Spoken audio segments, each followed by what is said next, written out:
আচ্ছা, আমি যদি বলি ছোট্ট একটা প্রজাপতি পুরো ফিউচার বদলে দিতে পারে, তোমরা কি এটা বিশ্বাস করবে? বিশ্বাস হচ্ছে না, তাই তো? এইটার নামই হলো বাটারফ্লাই এফেক্ট। ঠিক আছে?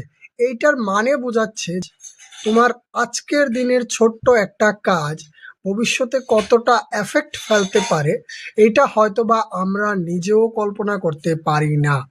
ছোট ছোট স্টেপগুলি আমাদের জীবনে যেই ইফেক্ট ফেলতে পারে আজকে থেকে 10 বছর পর, আজকে থেকে 15 বছর পর, আমরা নিজে কোনোদিন কল্পনাও করতে পারি না এইটার এফেক্টটা কতটুকু হতে পারে।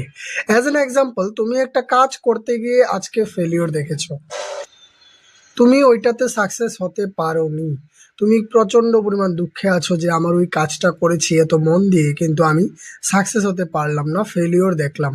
কিন্তু কে জানে ওই ফেলিওরটা তোমার কি শিক্ষা দিয়ে গেছে, যেটা তোমার জীবনে হয়তোবা পরে কোনো একটা জায়গায় গিয়ে খুব বড় কাজে আসবে। তোমাকে হয়তোবা তৈরি করেছে অন্য কোনো একটা বড় কাজের জন্য, এই জন্য তোমাকে এই কাজটাতে ফেলিওর দিচ্ছে। ঠিক আছে? এইটাকেই বলা হয় বাটারফ্লাই এফেক্ট।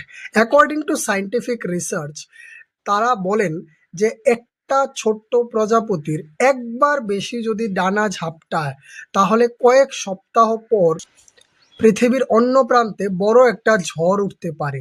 তাহলে শুধু একটা প্রজাপতির এক্সট্রা একবার ডানা ঝাপটানো যদি পৃথিবীর অন্য প্রান্তে একটা বড় ঝড় তুলতে পারে, তোমার ছোট্ট একটা স্টেপ, সঠিক স্টেপটা কতটুকু তোমার ফিউচারকে বদলে দিতে পারে। সো এই জন্য আমি বলছি যে ছোট ছোট হ্যাবিটগুলিকে বা ছোট ছোট ফেলিওরগুলিকে তোমার জীবনের আসল ফেলিওর ভেবে তুমি পিছিয়ে না গিয়ে, যদি এটা থেকে কিছু একটা শিখে তুমি এগিয়ে যাও, হয়তোবা তুমি ওইটা থেকে আরো বড় কিছু অ্যাচিভ করতে পারবে।